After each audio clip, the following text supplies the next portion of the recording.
تک بلوچستان کے عوام چیخ چیخ کر کہتے ہیں کہ ہم پاکستانی ہیں، لیکن اسلام آباد اور طاقتور لوگ ہماری پاکستانی ہونے پر شک کرتے رہے سن 48 سے لے کر آج تک۔ غلام قوم سمجھتے ہیں، کیڑا مکوڑا سمجھتے ہیں، اور بلوچستان کو ایک صوبہ نہیں سمجھتے، کیڑا مکوڑا سمجھتے ہیں،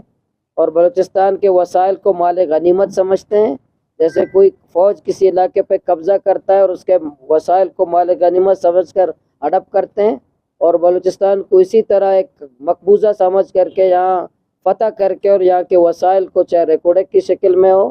چاہے سندک کی شکل میں ہو، چاہے سوئی گیس کی شکل میں ہو، چاہے سائل کی شکل میں ہو، چاہے کرمائٹ ہو، کوئلہ، جتنے وسائل اس کی شکل میں ہو، جتنے معدنیات ہیں برسر زمین یا زیر زمین، جتنے وسائل ہیں ان سب کو مال غنیمت سمجھ کر کے وہ لوٹ رہے ہیں۔ انگریز کے جانے کے بعد بدترین شاگرد، ایسے نالائق شاگرد ہم پہ مسلط ہو گئے جنہوں نے پاکستان کو، بلوچستان کو آج جو بدامنی ہے، آج جو بے دہشت گردی ہے، جو مہنگائی ہے، بے روزگاری ہے، میرٹ کی پامالی ہے، بے چینی، مایوسی، بیزاری ہے، اس نظام کی، اس انگریز کے نالائق، بدترین نالائق شاگردوں کی اس تحفے ہیں جو آج پاکستان اور بلوچستان کے عوام کو مل رہے ہیں ان بدامنی کی تمام مسائل کی صورت میں۔ میں اور آپ جس صوبے سے تعلق رکھتے ہیں، 80 سال ہو گئے بلوچستان،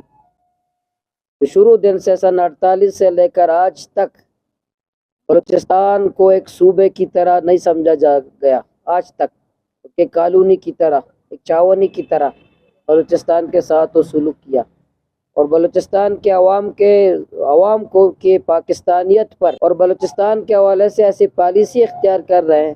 ان پالیسیوں سے ہمیں لگتا ہے کہ ہمیں پاکستانی نہیں سمجھتے، غلام قوم سمجھتے ہیں۔ کمپنیوں کو، جو چائنا کی کمپنی ہو، چاہے امریکی کمپنی ہو، مختلف جو کمپنیاں ہیں اس کو بیچ دیتے ہیں، اور یہ جو ہمارا ٹولہ ہے ملک میں مسلط ہے، اس کے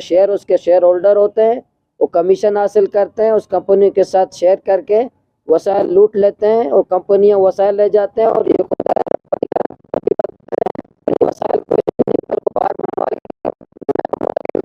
وہی جائیدادیں باہر ملک بناتے ہیں، جزیرے بناتے ہیں، اور ہمیں پھر کہتے ہیں کہ قومی خزانے کو ہم لوگ نقصان پہنچا رہے ہیں، بلوچستان کے لوگ قومی خزانے کو نقصان پہنچاتے ہیں۔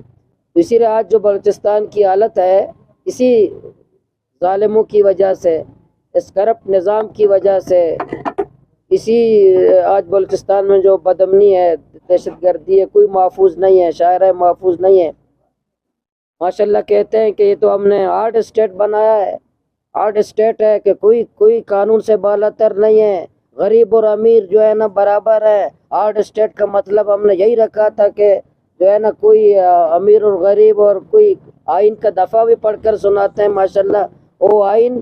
جس کو ٹکڑے ٹکڑے کر کے کہتے ہیں کہ کاغذ کا ٹکڑا ہے، وہ آئین جہاں کوئی حیثیت نہیں ہے اس کو پاؤں تلے رون دیتے ہیں، اسی آئین کا دفعہ سنا کر ہمیں کہتے ہیں کہ آئین کا فلاں دفعہ تو یہ کہتا ہے، لیکن آئین کا وہ دفعہ کہتا ہے کہ جو ہے نا سروٹ کو سروٹ رہے، نوکر رہے، مالک نہ بنے، لیکن وہ آئین کے دفعہ نہیں پڑھتے،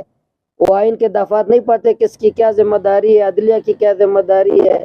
مقننہ کی کیا ذمہ داری ہے، بیوروکریسی کی کیا ذمہ داری ہے، وہ آئین کے دفعات تو بھول جاتے ہیں۔